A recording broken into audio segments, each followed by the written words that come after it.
Once again, Christian greetings to all our valued listeners and viewers throughout the whole world.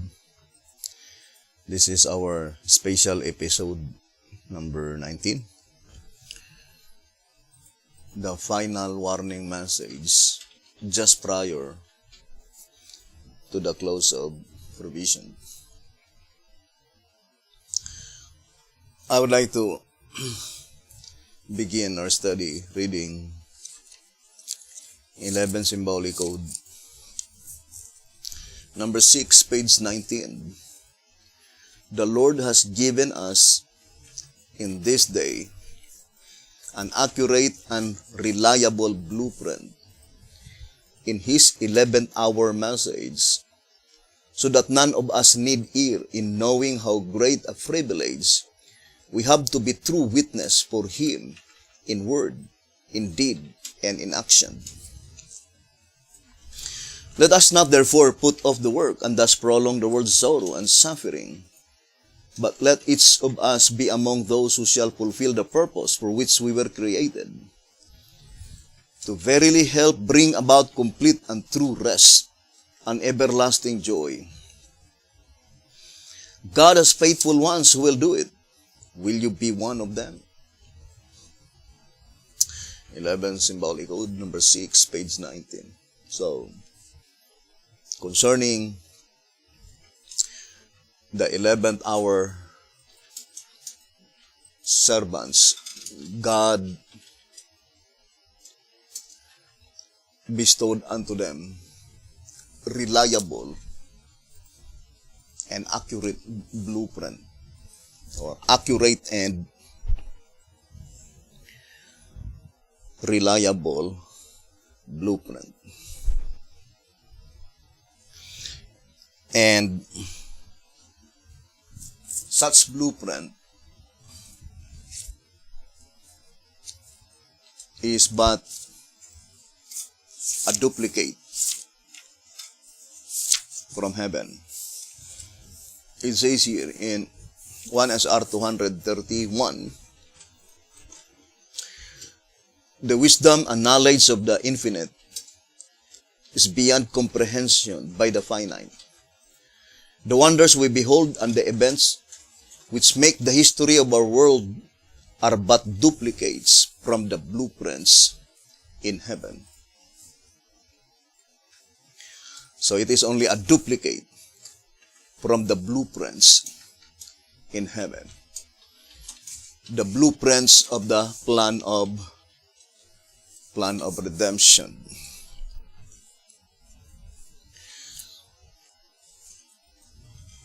Reading track number 5. On page 32,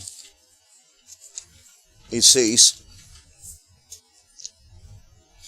the statements which must shortly come to pass, Revelation 1 verse 1, and I will show thee things which must be hereafter, Revelation 4 verse 1, go to say that the revelation is given with the one particular object in view, of showing the things lying not behind, but ahead of John's time, with reference being made only incidentally to the past, in order to lay the necessary foundation upon which to build the future. And according to 2 Azar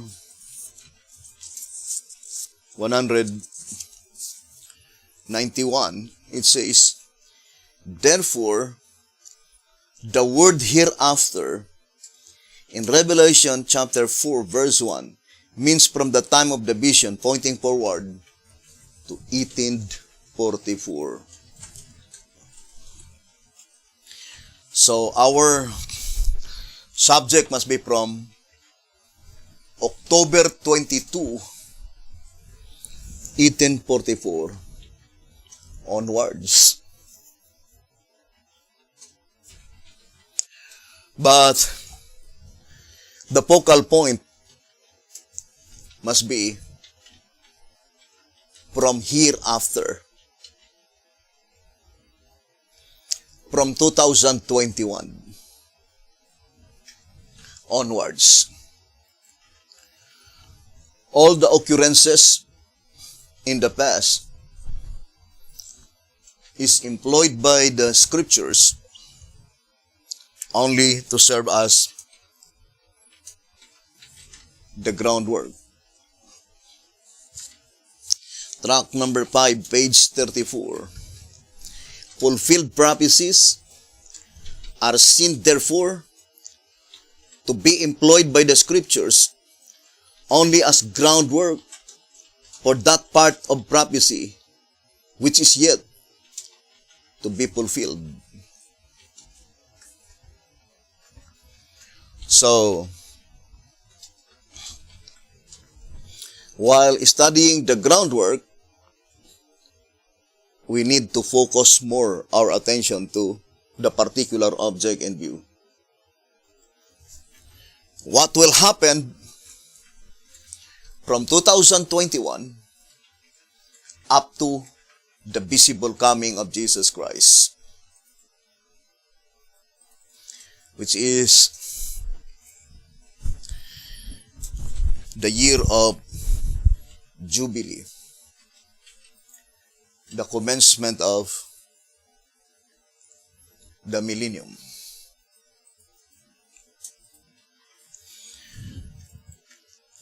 To repeat again,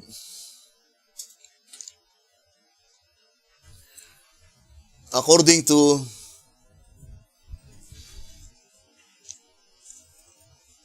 the shepherd's rod, it says,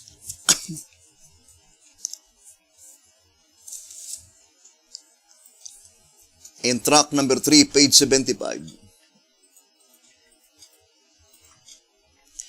the ceremonies of the first and the second fruits of grain must accordingly unfold the truth concerning the first and second fruits of humanity. So, humanity is divided only into two fruits, first fruits and second fruits. And accordingly, it was illustrated into the ceremonies of the first fruits and the ceremony of the second fruits.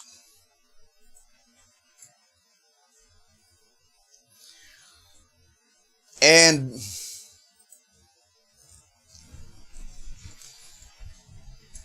that ceremony,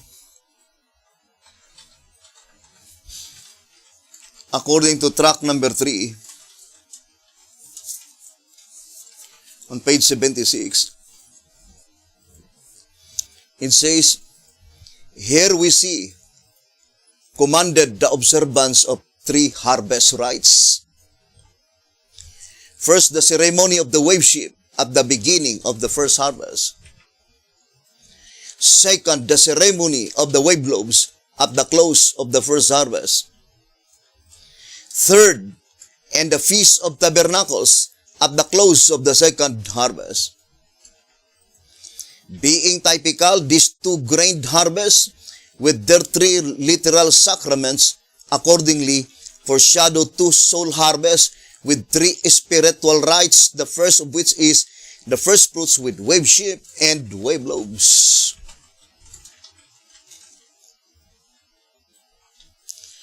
Track number 3, page 76. If the divine principle, the word with,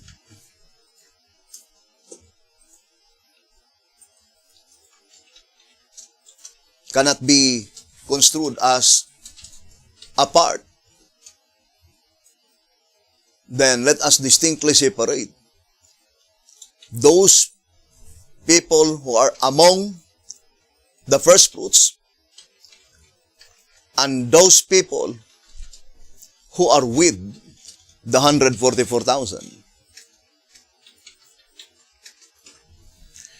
So, let us now distinctly separate the wave shape and the wave lobes and the first fruits.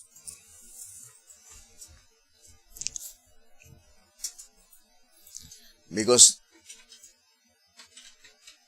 the shepherd's rod says, the first of which is the first fruits with wave shape and wave lobes. So the first fruits, there must be wave shape and there must be wave lobes.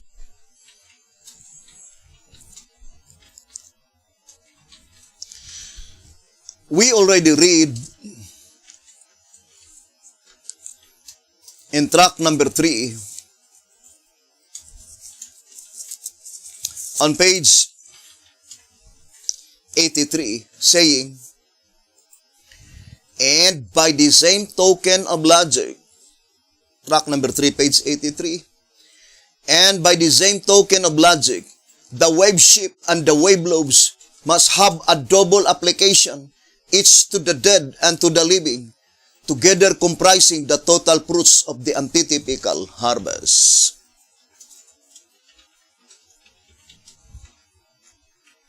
So the wave shape and the wave lobes must have a double application, each to the dead and each to the living.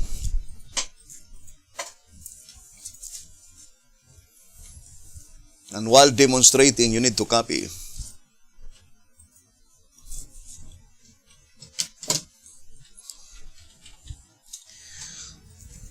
So I would like to explain it step by step. First, there are only two ways by which we will obtain everlasting life. It is either by resurrection or either by translation. The four beasts in Revelation chapter 4 represent four classes of redeemed. According to SR page 195. The number 4 shows that there are four classes of saints to be considered in the judgment. Two of these classes are to be resurrected, namely those who died naturally and those who were martyred. The other two are they who shall be translated at the coming of Christ, namely the 144,000 of Revelation 7, verse 1 to 8, and the great multitude with palms in their hands as shown in verse 9. Therefore, we can easily understand that the four beasts represents the representatives in the judicial proceedings in the heavenly sanctuary. And that is Abel, Moses, Elijah, and Enoch. Moses represents the saints who died in natural death. Abel is the representative of those who were martyred for their faith. Elijah represents the 144,000 living saints, spiritual Israel, the first fruits of the living. And Enoch represent the great multitude.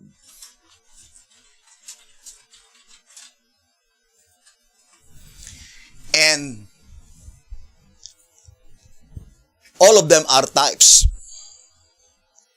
Typical Moses, typical Abel, typical Elijah, and typical Enoch.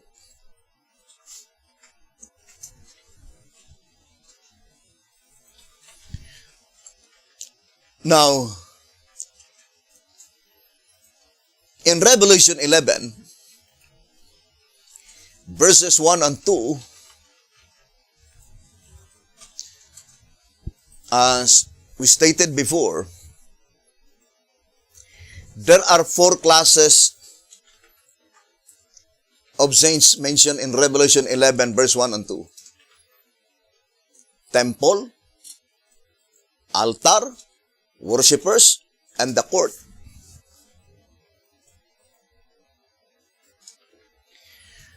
The temple, they are those who died under the first 5 seals. First seal, second seal, third seal, fourth seal, fifth seal. They are the temple.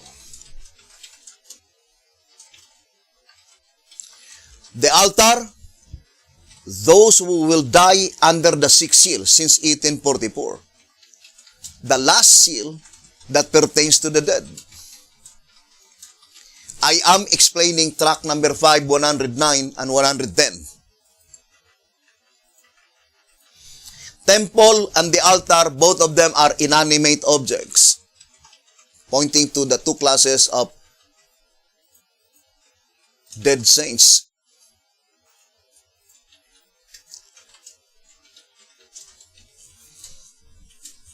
The temple are those who died under the first 5 seals. The altar, those who will die under the 6th seal, and the worshippers represents the 144,000 living saints, spiritual Israel.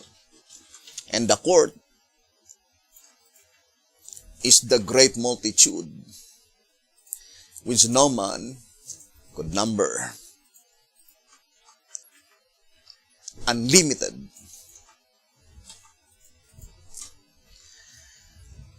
Now,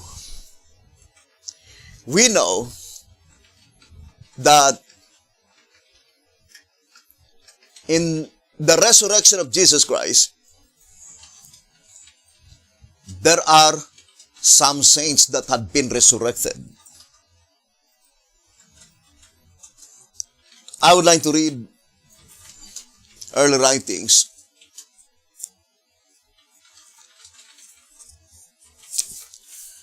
(184). It says, when Jesus, as he hung upon the cross, cried out, "It is finished," the rocks rent, the earth shook, and some of the graves were opened. When he arose, a victor over death and the grave, while the earth was reeling,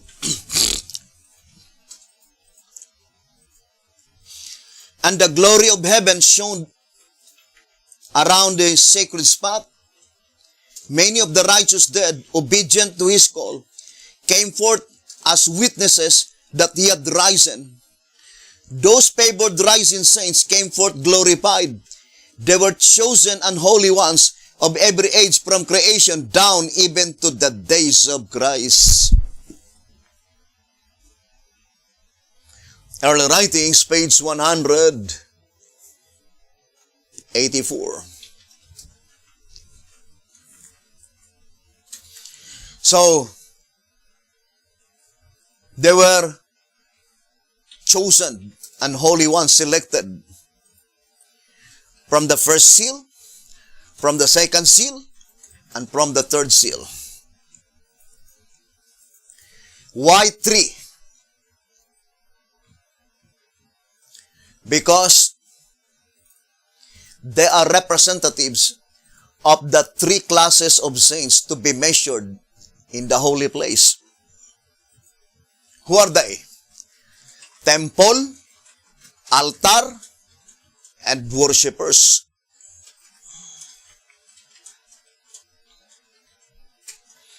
So some of them are representative to the temple, some of them are representative to the altar, some of them are representative to the worshipper.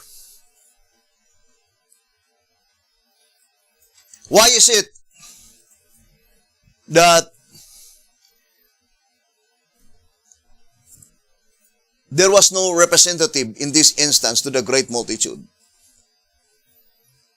Because they were not included in the numerical illustration because they were unnumbered, unlimited, not numbered. There is no numerical illustration given to the great multitude in this instance. You remember our reading? Numerical illustration of the ingathering of the saints in tract number 3, 1934 edition, page 67.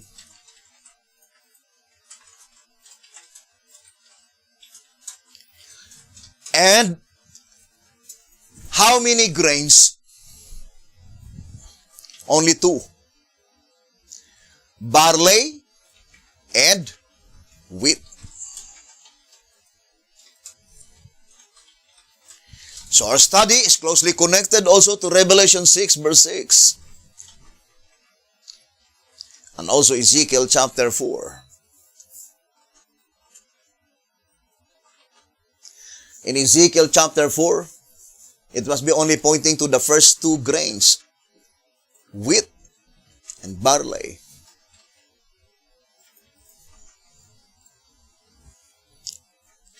I would like to read again to SR page 222. It says, wheat and barley, each for a penny. In our study of the 7 seals, we reserve for future explanation of the following scripture. And I heard a voice in the midst of the 4 beasts say, a measure of wheat for a penny, and 3 measures of barley for a penny. Revelation 6 verse 6. Again, we turn the reader's attention to the fact that the voice came from the throne. See chapter 5 verse 11. Therefore, the price of the cereals is fixed by the great judge. There must be something of great importance in these symbols, for the great Jehovah himself is speaking. So, Revelation 6 verse 6, although we explained several times that it represents the Bible. Chapter 6 and verse 6, 66 books in the Bible. That in that illustration reveals the entire plan of redemption. Revelation 6, verse 6. Now, I would like to read again, tract number 3.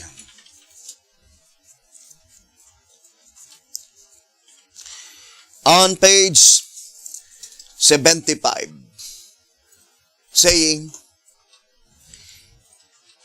the ceremonies of the first and the second fruits of grain must accordingly unfold the truth concerning the first and second fruits of humanity.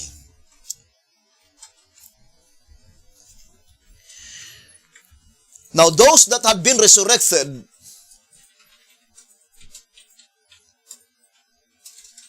on the first advent of Jesus Christ, represented only by barley and wheat.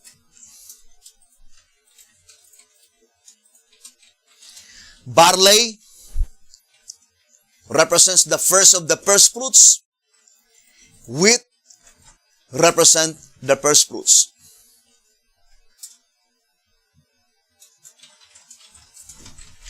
So,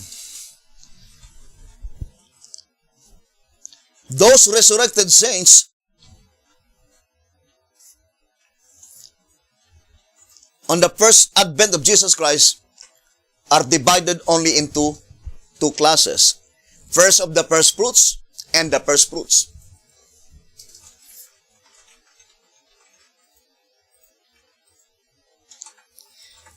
But divided into 3 representation.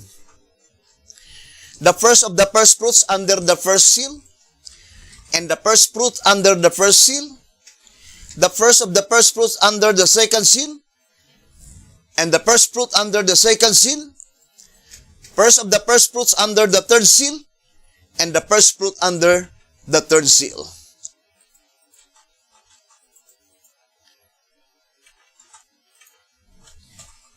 And these three is a demonstration or illustration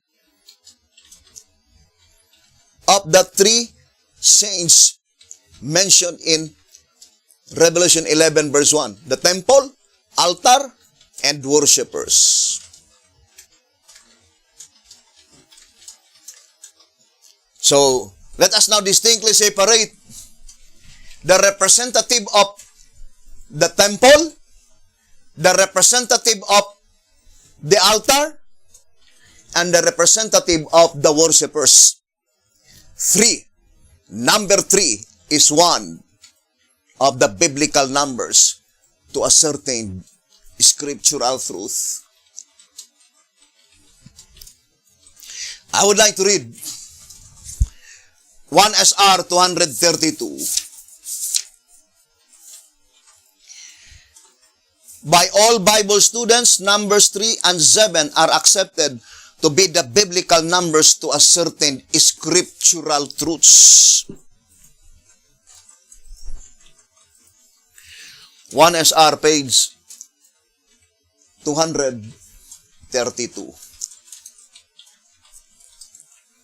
Remember,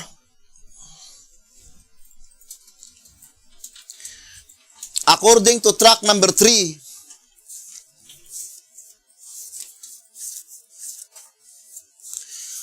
and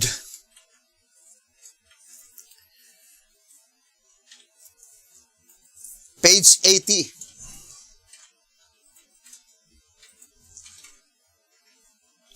track number 3, page 80. From these facts, it can more clearly be seen that those whom Christ took with him were the living wave ship and the only one that has been offered in the heavenly sanctuary.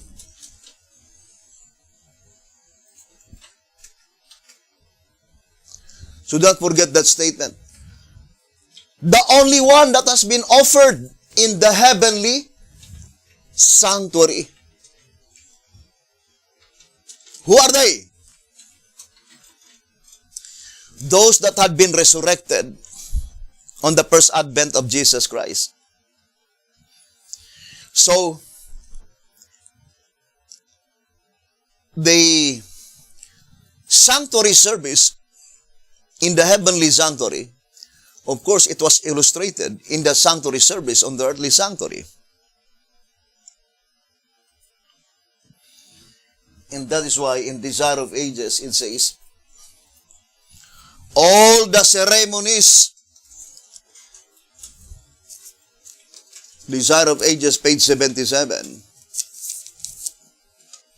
All the ceremonies of the feast were types of the work of Christ. Desire of Ages, page 77. It did not say part of the ceremonies. No. All the ceremonies are types of the work of Christ in the heavenly sanctuary. So let us focus now to the first harvest rites. Let us read track number 3, page 76. Here we see commanded the observance of 3 harvest rites. And let us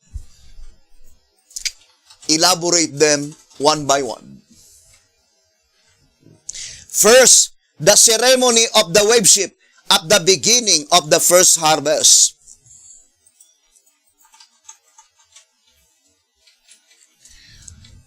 So, what ceremony? The ceremony of the wave ship at the beginning of the first harvest.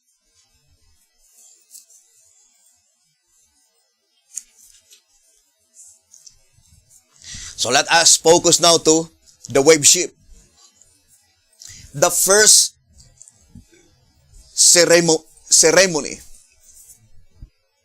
And that is the beginning, the ceremony at the beginning of the first harvest.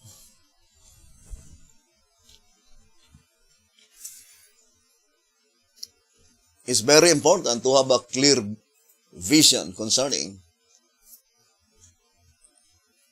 these ceremonies. And do not forget, concerning the 144,000, they were sealed at the beginning of the harvest. Right? Track number 5, page 74.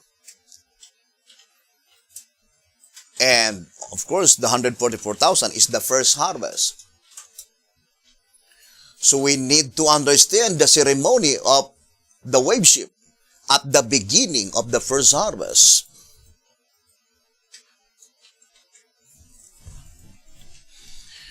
Let's read track number 3, page 78. It says, the wave ship was to be offered on the morrow after the Sabbath. That is on the first day of the week, now commonly called Sunday. This offering was to be presented not on a special day of the month, but rather on a special day of the week. Before the sickle was put to the grain and gathered into sheaves. Leviticus 23 verse 11 to 14. Now, what is the ceremony of the wave ship? No, it is not a special day of the month, but rather a special day of the week. Why? Because it will always fall on Sunday, regardless of the date.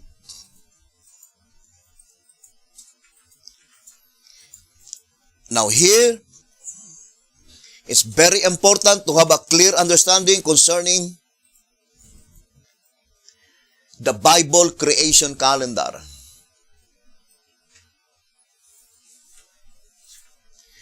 There are 7 different dates of the offering of the wave ship.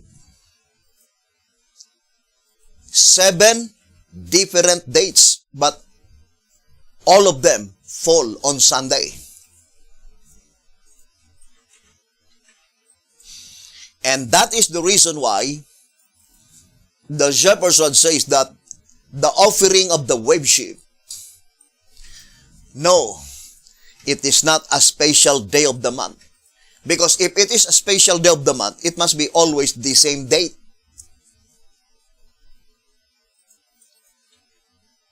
It is not a special day of the month, but rather a special day of the week. Always fall on Sunday, the first day of the week.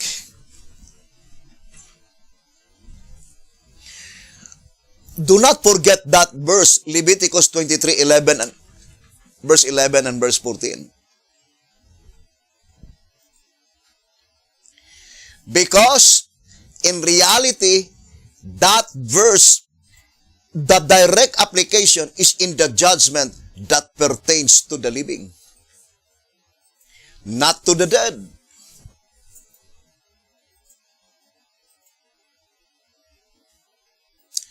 Why? Now let us focus first to the dead.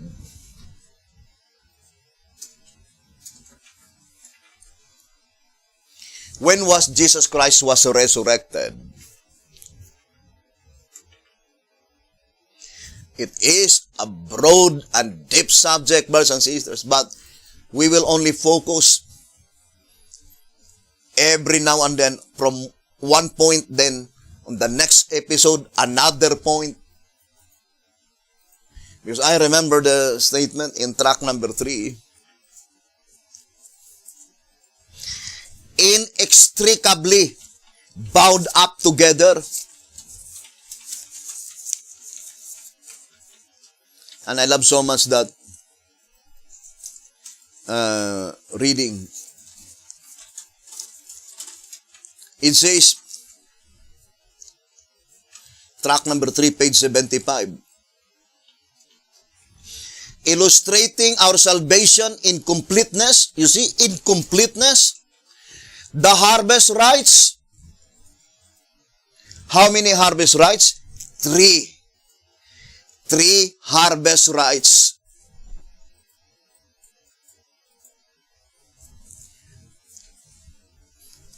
Those that had been resurrected at the first advent of Jesus Christ, selected how many generation? 3. The generation under the first seal, the generation under the second seal, the generation under the third seal.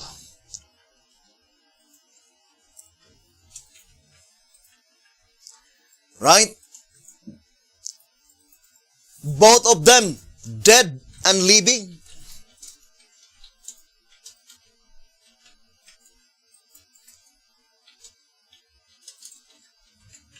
Enoch, translated to heaven without seeing death. He is under the generation of the first seal.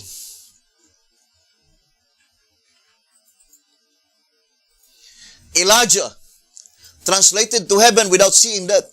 He is under the generation under the third seal. Why is it that Enoch is in the first seal and Elijah is in the third seal? There must be an accurate and absolute significance. So in the first 3 seals, God gathered all the representatives in the judicial proceedings in the heavenly sanctuary.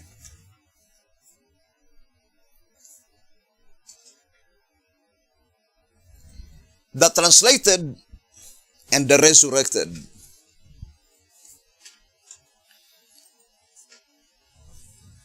Now, let's read again the statement here. Track number 3, page 75. Illustrating our salvation in completeness. The harvest rites of the ceremonial system must therefore corroborate both the testimonies of the prophets and the parables concerning the harvest, for all are inextricably bound up together. You see, our salvation, the plan of redemption, the plan of salvation had been illustrated by God in completeness by these 3 ceremonial harvest rites. And we need to be very careful because it says here in track number 3, page 78, care therefore must be exercised not to confuse the one truth with the other. Track number 3, page 78, care therefore must be exercised not to confuse the one truth with the other. So we need to employ extra care so that we would not be mixed up. And the result will bring only to confusion. So let us focus our attention to the wave shippers before we will go to the wave lobes. And here let us distinctly separate the wave ship that pertains to the temple,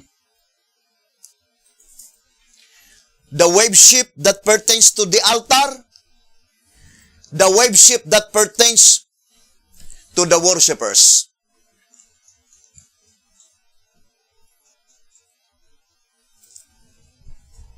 In these three generation, first seal, second, third, represent the worship of the temple, the worship of the altar, and the worship of the worshippers.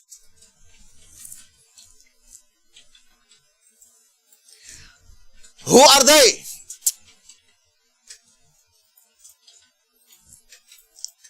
Represented by the 144,000 living saints. First, in the four beasts, it must be Elijah. Right? Elijah represents the 144,000 living saints, spiritual Israel.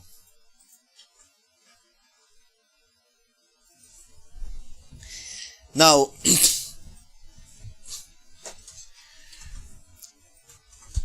since the shepherd's rod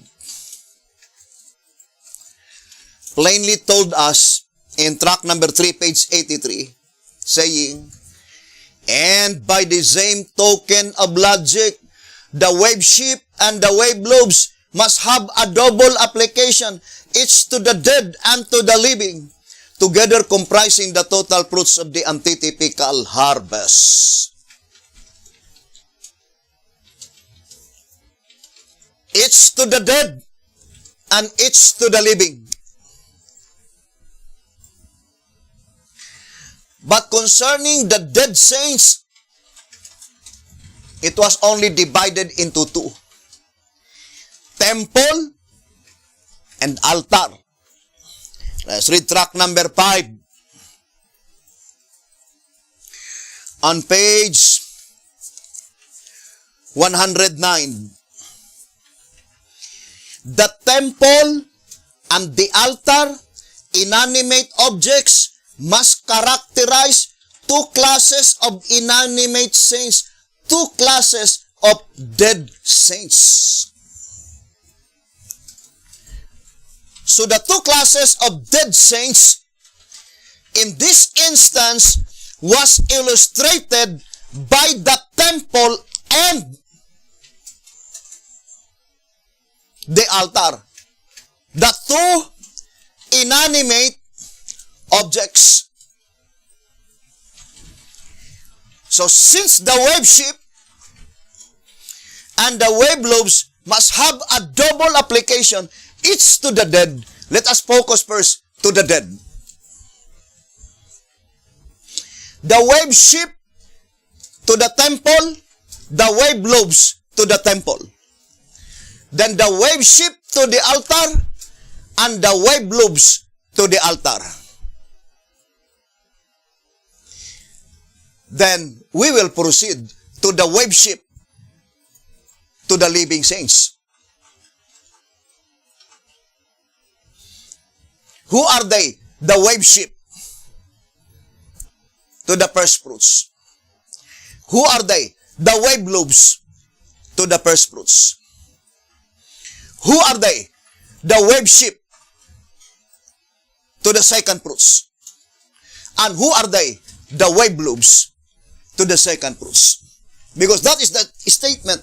Each to the dead and each to the living. There are two classes of dead saints. There are two classes of living saints. The wave sheep and the wave lobes must have a double application, each to the dead and each to the living. But, brothers and sisters, the offering takes place in the heavenly sanctuary, not on earth.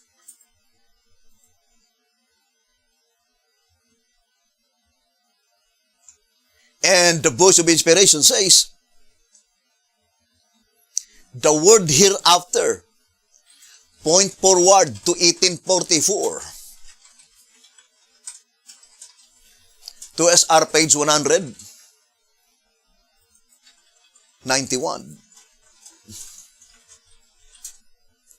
So, we need now to focus our attention from October 22, 1844 onwards, down to the time when the judicial tribunal vacate the heavenly sanctuary.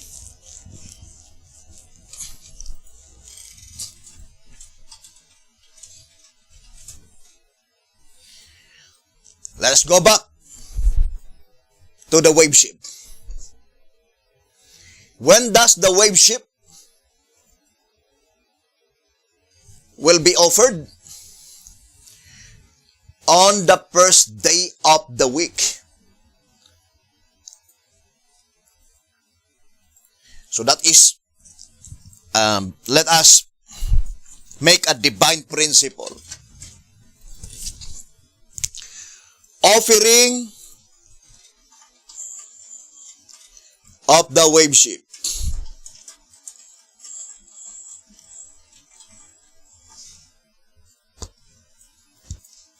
When the wave ship will be offered, it must be offered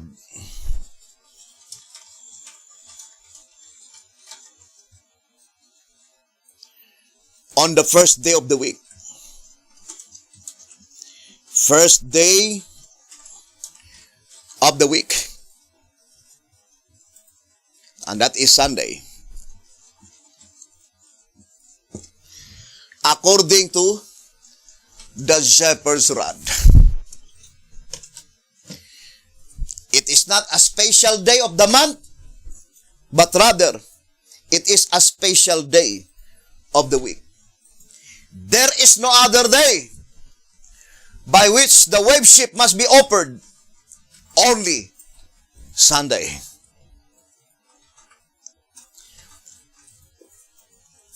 So, that is very plain, right?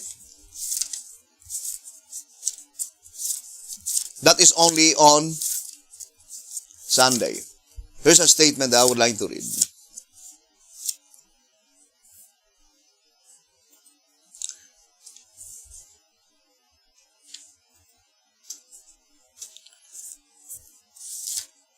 And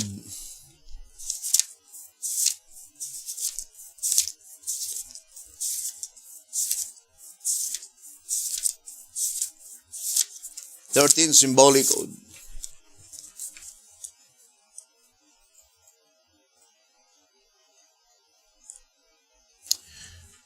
It says, 13 symbolic code 5 and 6, page 23. It says, take next the wave ship, which is typical of the resurrection of Christ, having to be offered during the Passover week, and no other day but on the morrow after the Sabbath, on the first day of the week.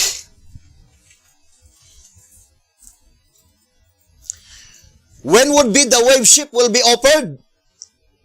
During the Passover week.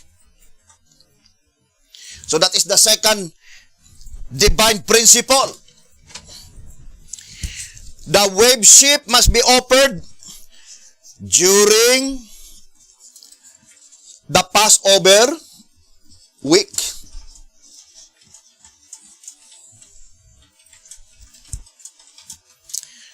We know the Passover week contained 7 days. That is from April 15 to April 21.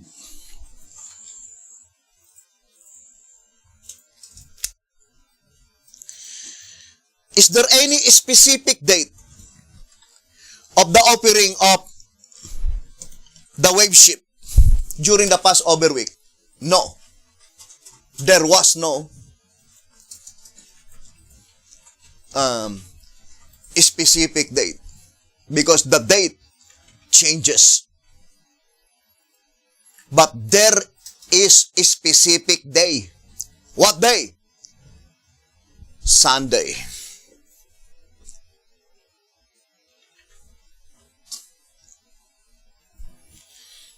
Now,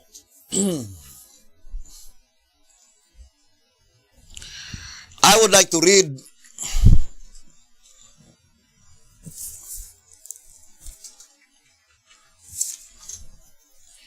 Three Symbolic Code 8 to 10, page 11. Three Symbolic Code 8 to 10, page 11. Now, the only disagreement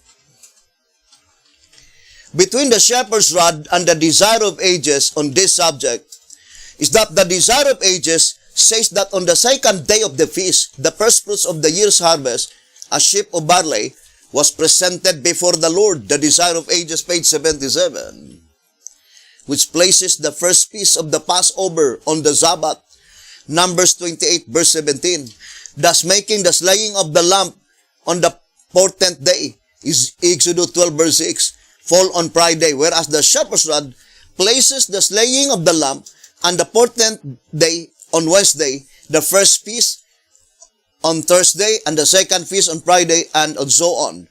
Therefore, in view of the fact that the shepherd's rod and the desire of ages are here at variance, and that we believe both to be inspired, we must necessarily go to the Bible to prove which is the correct day and how to harmonize the two volumes, thus laying aside both the shepherd's rod and the desire of ages.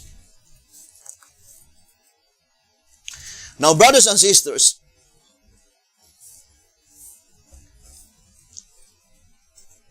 both of them were inspired by the same spirit of inspiration.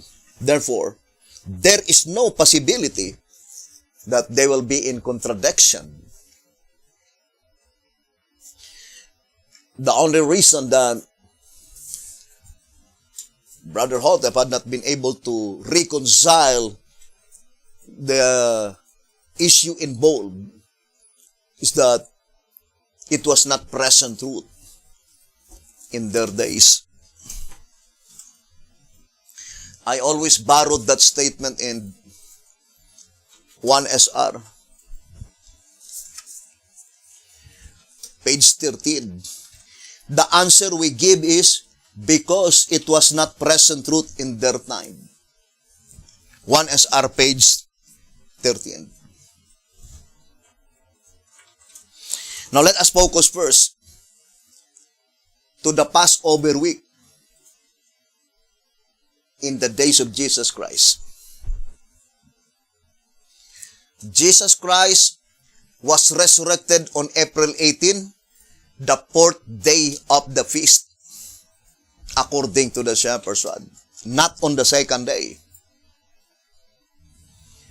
Therefore, the divine principle must be the wave sheep must be offered the first Sunday after, or the first Sunday during the Passover week.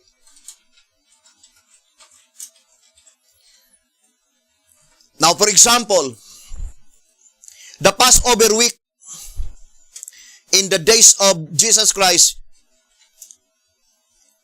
commenced on Thursday.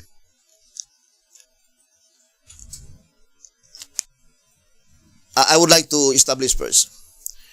The Passover week will always commence on April 15, regardless of the day.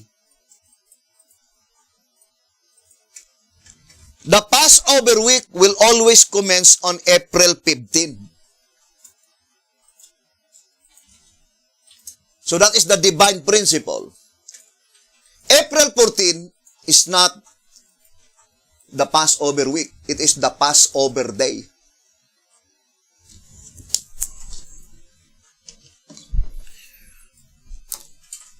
For example, let us read here in the Old Symbolic Code.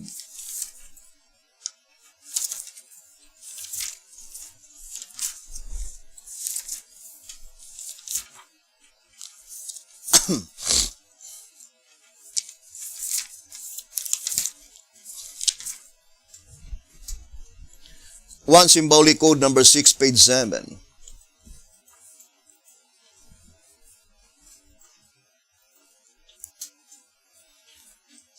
It says,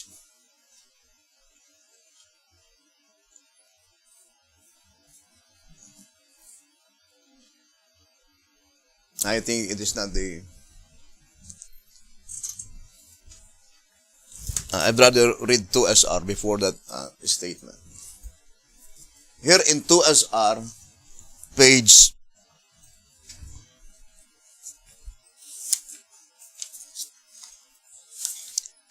where Bitihotep enumerated, page 23,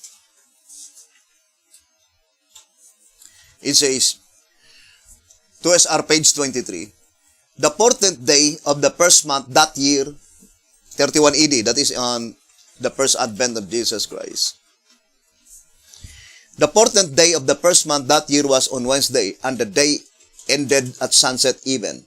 The first day of the Passover feast, 15th day of the month. So the first day of the Passover feast, that is 15th day of the month. And on that year came on Thursday. But the fact is that not April 15 every year is Thursday. And that is why it's very important to understand the Bible pattern calendar. Now it says here, the first day of the Passover feast, 15th day of the month, came on Thursday. The second on Friday. The third on Saturday, Sabbath. The fourth on Sunday. So Jesus Christ was resurrected on the fourth day of the feast. So the divine principle is that the Passover week must begin always on the 15th day of the month. And from the 15th day, the first Sunday, that is the day by which the sheep will be offered or waved before the Lord. And on the year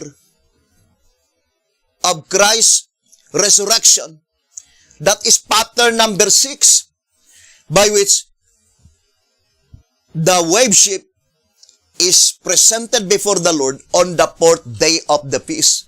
That is April 18, because April 18 is the 4th day of the feast.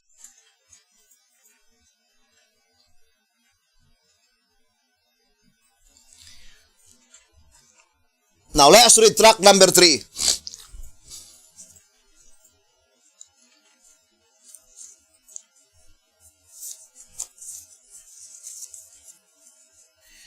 Track number 3, page 78 and page 79.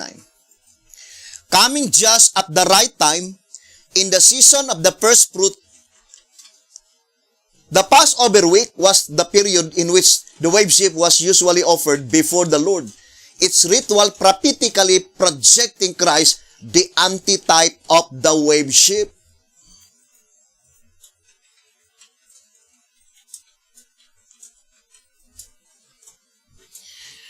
Now, in this study, let us apply threefold typification. God's law of type. I would like to read to you track number 9.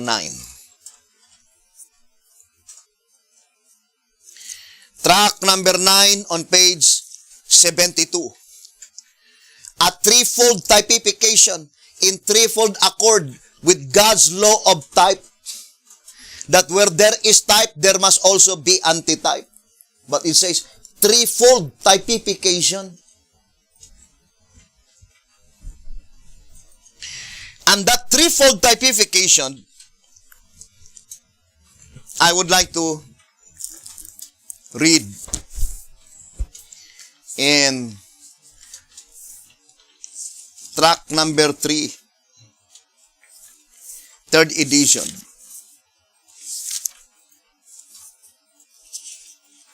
It says, page 97, the first being the type, the second the prototype, the third the antitype. So, the first is the type, the second is the prototype, and the third is the antitype. So that is the threefold typification. First, type. Second, prototype. Third, antitype.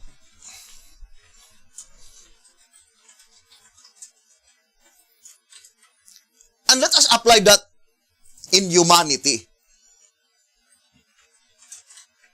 Who are they the type in humanity? And who are they the prototype? And who are they the antitype?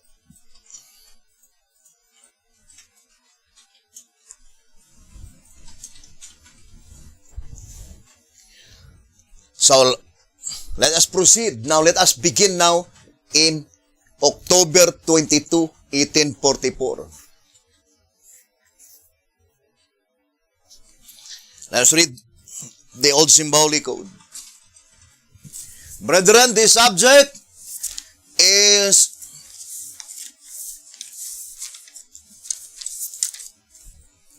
very important and very precious, but the mere fact that the voice of inspiration admonishes us that extra care should be exercised because it is inextricably bound up together.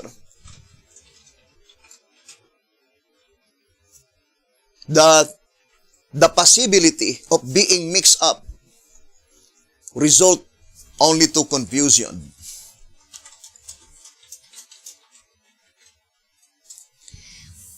First,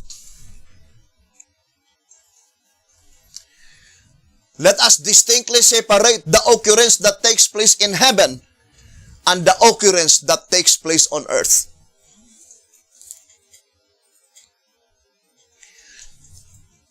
And the only occurrence that takes place on earth is in the judgment that pertains to the living. Because when it pertains to the dead, purely bookwork transaction.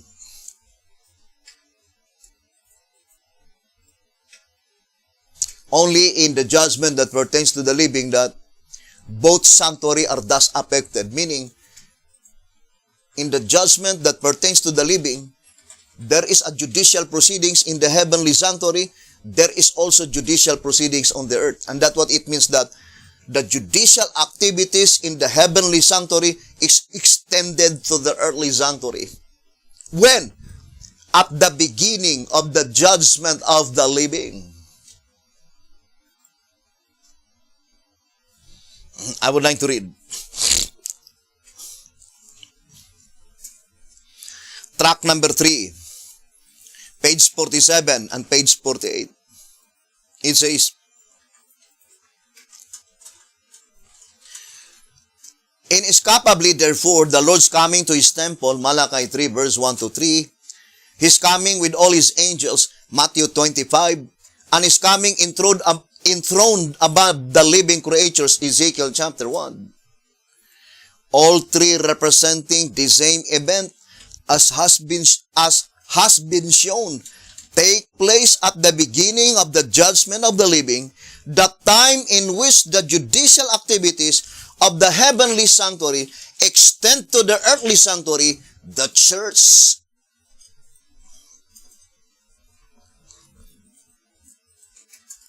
So, the judicial activities in the heavenly sanctuary extend to the earthly sanctuary when? Only in the judgment of the living. At the beginning of the judgment of the living. But concerning the proceedings, the judgment that pertains to the dead, there was no extension to the earthly sanctuary. Because the work, purely bookwork transaction, and takes place only in the heavenly sanctuary. I would like to read White House Recruiter on page 20. White House Recruiter, page 20. As the cleansing of the sanctuary in behalf of the dead is necessarily purely a book transaction. That is the reason for it is taking place only in the heavenly sanctuary. The same with the statement in tract number 5. On page 109, the investigative judgment of the dead consequently takes place in the heavenly temple only. Tract number 5, page 109. The investigative judgment of the dead consequently takes place in the heavenly temple only, whereas the investigative judgment of the living takes place in the heavenly as well as in the earthly temple. The same with the statement in answerer number 3, page 6. It says, answerer number 3, page 6, it is evident, answerer number 3, page 6,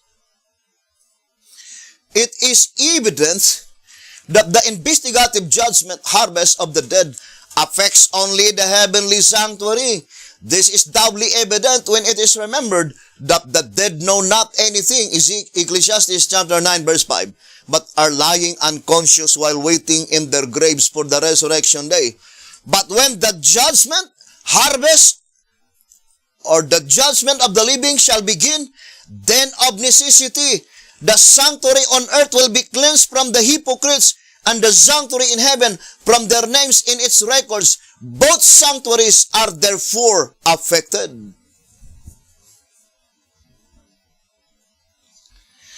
And of course, let us distinctly separate investigative and executive. So let us only on the judgment that pertains to the living, that there is investigative judgment in the heavenly sanctuary, investigative judgment of the living, and also executive judgment of the living in the heavenly sanctuary, as well as on the earth. There is also investigative judgment of the living, as well as executive judgment of the living. But let us focus first to the dead, so that we could comprehend the living. Beginning in October 22, 1844. But focus first to the wave ship before we will focus to the wave lobes. And always remember that the wave ship and the wave lobes has a double application, both to the dead and, or each to the dead and each to the living. Now let's read this reading in the old symbolic code. 3 symbolic code number 5 and 6, page 13. So let's read. This query is answered in tract number 3. The harvest in the illustration on page 44, of which the barley sheaf of the first fruits is pictured in type and antitype. And I think this is the oldest edition, because in this edition, the chart is not in page 44. It was on page, I think, let me see. It was on page 55. Not on page 44. It was on page 55. So the statement in the illustration on page 44, I do not know if that edition are still in existence. Because the illustration on this chart, in this reading material today, track number 3, it was on page 55, not on page 44. Now, let's read again, 3 symbolic code 5 and 6, page 13. This query, let us read first the question so that we could understand. On page 12. Are the first fruits of the dead also of the living? So, hoping that after our study, you can answer quickly the question. Are the first fruits of the dead also of the living? Or in other words, are the first fruits of the dead is also the first fruits of the living?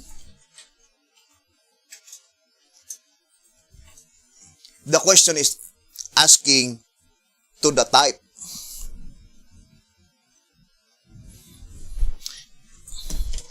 Not to the antitype, because in the antitype, of course, it cannot be.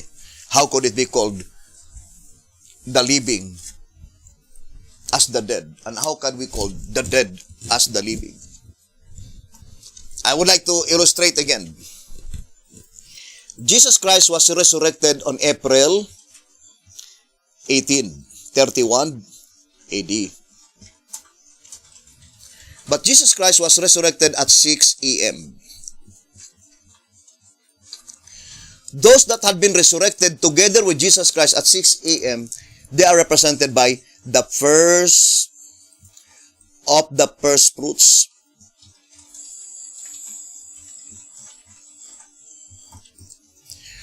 But those that had been resurrected at 9 a.m. after his resurrection, they are the first fruits.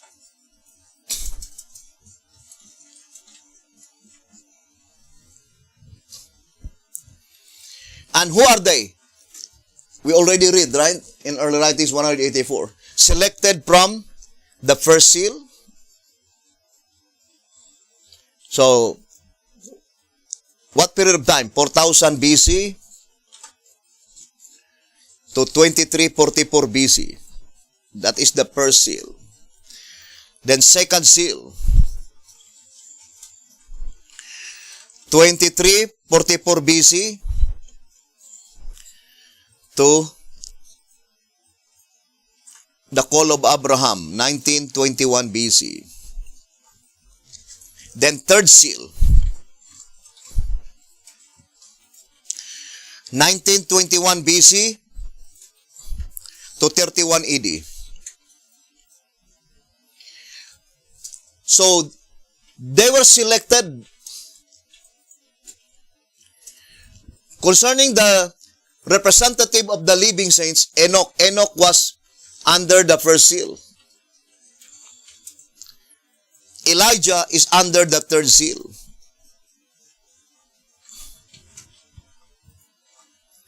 So Enoch and Elijah. And Moses is under the third seal. And Abel is under the first seal. These are the four representatives. Moses, natural death. Abel, martyr. Elijah, 144,000. Enoch, the great multitude. So the four representatives, Abel, Moses, Elijah, Enoch, were taken first seal and third seal. None on the second seal. But concerning those that had been resurrected with Jesus Christ, they were selected in these three seals. First seal, second, third.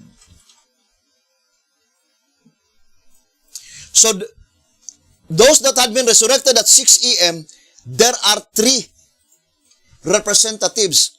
First of the first fruits of the first seal, first of the first fruits of the second seal, first of the first fruits of the third seal. Those that had been resurrected at 9 a.m., first fruit of the first seal, first fruit of the second seal, first fruit of the third seal.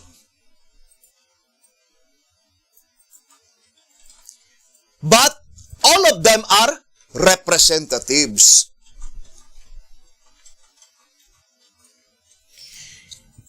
Remember, brothers and sisters, Enoch, Abel, Moses, and Elijah. No, they were not, they had not been waved because they were represented by the four beasts. They have different work in the judicial proceedings. Now, hoping that I could be able to explain this subject in a very comprehensive manner. And concerning the 24 elders,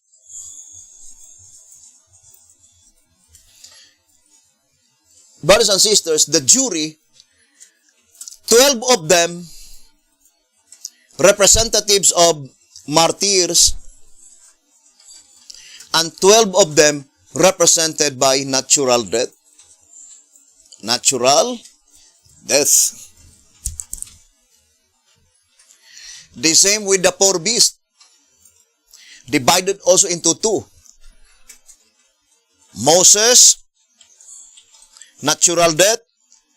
Abel, natural death. Abel, martyr. Elijah, 144,000, first fruits. Enoch, the great multitude, which no man could number. Revelation 7, verse 9.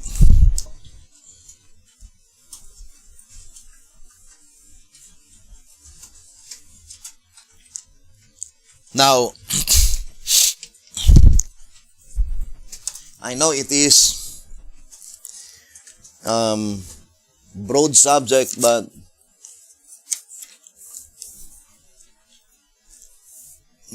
for more information, I would like to enumerate one by one all of them that had been resurrected at the first advent of Jesus Christ. Some of them that had been resurrected is to represent the wave ship. And some of them that had been resurrected is to represent the wave loaves. Some of them that had been resurrected, represented by the first of the first fruits. Some of them that had been resurrected is represented by the first fruit.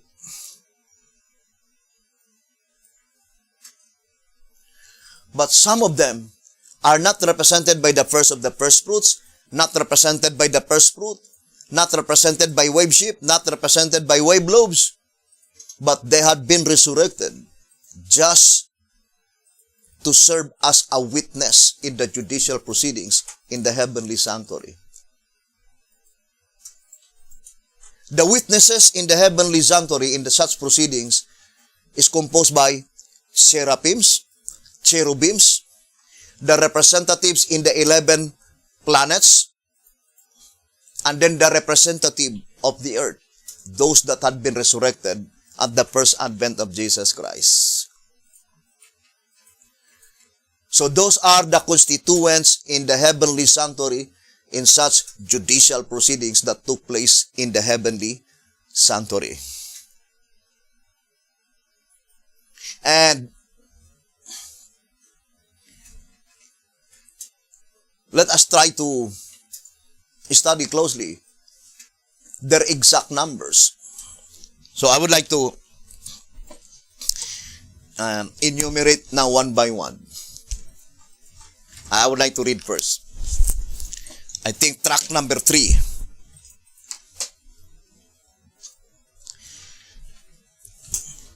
Before we'll focus our attention to the subject, the wave ship. At track number 3, I think it is track number 15. Track number 15.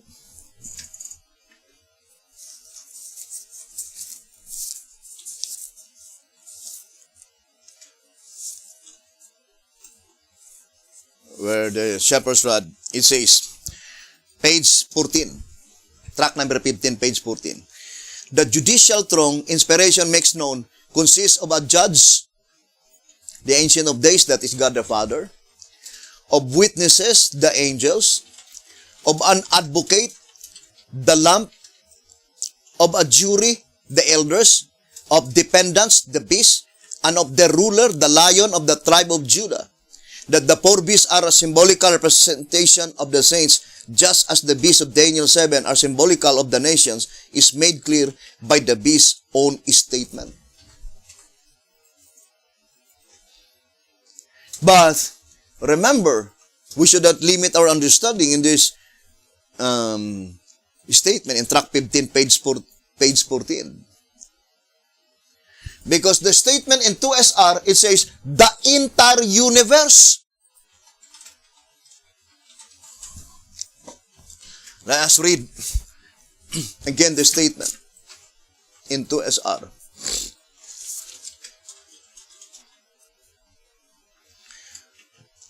It says, the scripture quoted, that is Revelation chapter 5, the scripture quoted proves that the entire universe is satisfied with the love of God and the righteousness of Christ.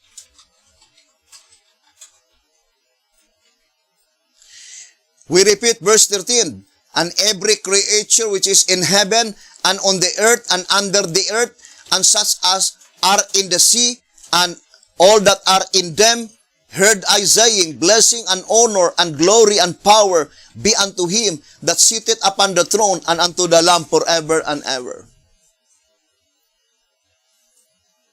And this statement under the earth can be none other than the unfallen worlds. Now let us read the statement in 2SR.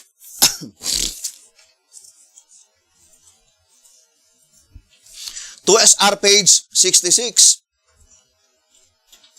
The sons of God are the representatives of unfallen worlds, equal to Adam before he sinned, created by the hand of God, and representatives in the same capacity as Adam could have been had he not fallen from his throne by sin.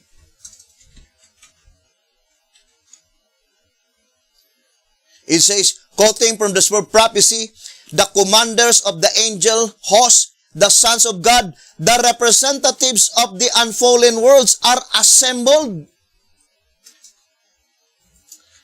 So these unfallen worlds, it points out to the 11 planets.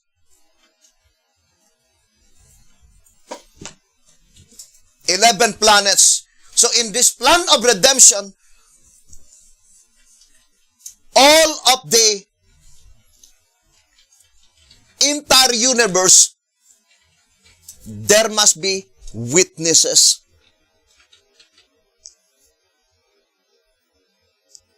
And on this earth, the witnesses are those among that had been resurrected at the first advent of Jesus Christ.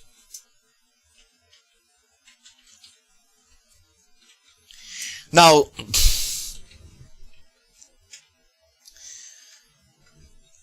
we will go now to the subject concerning the wave ship. And hoping, brothers and sisters, that as we gradually decipher how the plan of redemption had been laid down, where? In the sanctuary service. 2SR 187. And what is the sanctuary service? Revealed by the three harvest rites. The ceremony of the wave ship, wave lobes, and Feast of Tabernacles. Those are the sanctuary services in the heavenly sanctuary. How the plan of redemption had been revealed. Revealed unto whom? Only to the 144,000. And what a wonderful blessing. Can you imagine the writers of the Bible, the writers of the Spur Prophecy, the Shepherd's Rod publications? God raised them up to write all the necessary information concerning the plan of redemption, but they themselves, they did not understand all the things that they had written. Therefore, brothers and sisters, there must be a living gratitude that will swell deep down in our hearts with such privilege that had been given by God unto us. You and I, if we will be faithful. And that is why we as the Berean, there is no reason that we will fight against each other. Here in Volume 6, page 19 and page 20, it says, mysteries into which angels desire to look, which prophets and kings and righteous men desired to understand, the remnant church will carry end messages from God to the world. The prophets prophesied of these things, and they longed to understand that which they foretold, but to them this privilege was not given. They longed to see what we see and to hear what we hear, but they could not. That statement, they long to see what we see, in reality, pointing to the 144,000 living saints, the last generation of men. All of them, the prophets who died. Brothers and sisters, they provided us all the necessary information concerning the plan of redemption. And that's why, apology and forgive me, but I think this is really the reality. We don't need the writings of those people who rose up after B.T. Hotep died. Their writings will only lead their victims blindfolded to perdition. The Shepherd's Rod publications are sufficient. And that is why the Shepherd's Rod says in 11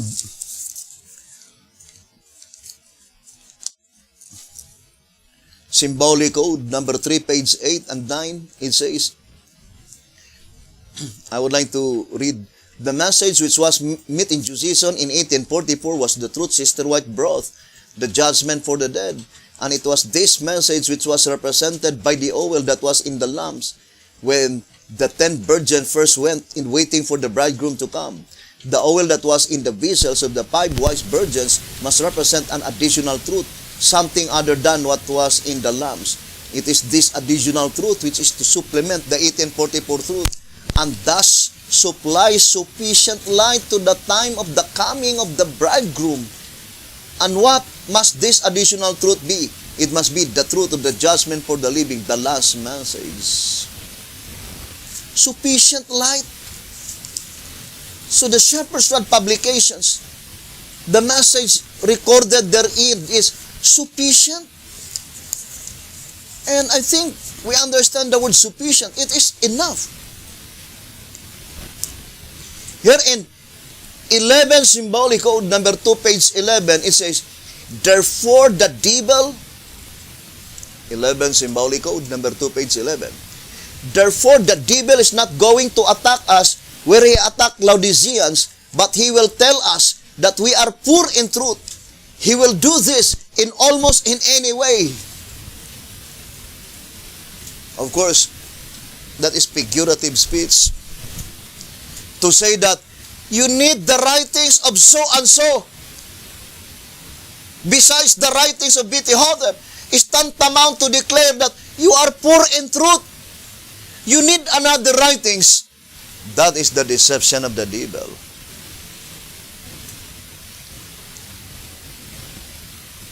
Micah 6:9 is enough, saying, "Hear ye the rod," indicates that the message in the Shepherd's Rod publications are sufficient to lead God's people down to the kingdom. And any other publications that considered by some Davidian after B.T. Hotep died, they will lead only their victims blindfolded into perdition without any doubts. Although those who think that there are still another inspired writings after B.T. Hotep died, that is their own prerogative, brothers and sisters. But truth is truth and sense is sense. Let us have them both. The Shepherd's Rod has a Micah 6:9. There is only a singular fulfillment of that prophecy. According to the Leviticus of the Berean, I would like to read that statement. It says, page 4, Leviticus of the Berean, page 4, "And to call attention to the singular fulfillment of Micah's prophecy." Singular. "And to call attention to the singular fulfillment of Micah's prophecy. The Lord's voice cried unto the city, and the man of wisdom shall see thy name. Hear ye the rod, and what appointed it?" Micah chapter 6, verse 9. And that is our message, exclusively the message within the Shepherd's Rod publications. The only message that we are proclaiming from day to day. Although the writings of Sister White, Alonzo Jones, Wagoner, even writings of William Miller, Joshua Himes, and also Sylvester Bless, being recommended by them, we also use, but very little. And we use their writings in the light of the rod, in the light of the Shepherd's Rod, according to Answerer number 5, page 56. So, hoping, brothers and sisters, we understand little by little, gradually, the plan of redemption. So, on our next episode, we'll begin from 1844. So, I would like to enumerate again, one by one, that those that had been resurrected at the first advent of Jesus Christ are taken from the three generations represented by the first seal, second seal, and third seal. And the resurrection on the first advent of Jesus Christ is divided into 2. 3 hours interval. Those that had been resurrected at 6 a.m. and those that had been resurrected at 9 a.m. Those that had been resurrected at 6 a.m., they are the first of the first fruits. But those who was resurrected at 9 a.m., they are the first fruits. But the fact is that every generation, there is a representation of the three classes of saints recorded in Revelation 11, verse 1. Temple, altar, and worshipers. So some of them are first of the first fruits of the temple, and then first fruits of the temple, and then some of them are first of the first fruits of the altar, and some of them are first fruits of the altar, and some of them are first of the first fruits of the worshipers, and then first fruits of the worshipers. But the living saints, 144,000, they themselves are the type of the great multitude. or those that had been resurrected, there is no type for them to the great multitude, which is the second fruits of the living. Because their type is the 144,000 living saints. Now, I would like to read the statement here. And to SR 162. To SR 162. The great multitude of Revelation 7 verse 9, living at the time of the close of provision for the world, shall also never die, of whom the 144,000 were a type. So the statement, it says, of whom the 144,000 were a type. So, hoping that we understand, brothers and sisters, we'll continue the subject on the next episode. And we focus on from October 22, 1844 onwards. In reality, I did not make a very detailed explanation, because if I will make it detailed explanation, more particularly to the first advent of Jesus Christ, we need a vast amount of time. So I just pick up those portions that in absolute importance. Thank you very much. May the good Lord bless you and have a beautiful, wonderful